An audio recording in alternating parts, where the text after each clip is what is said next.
পেছনে খাটাচ্ছ, মাঠে ঘাটে কাজ করাচ্ছ। মুখ সামলে কথা বল।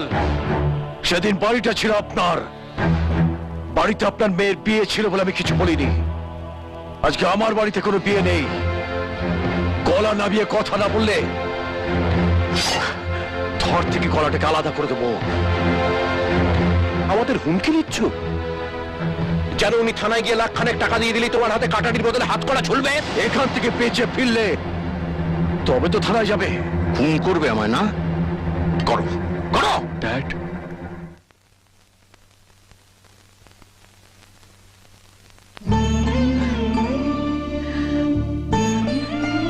রাহুল, মা, তুই কেমন আছিস বাবা? মাগো, তোমার চোখে জল দেখলে আমি কি করে ভালো থাকি বলো?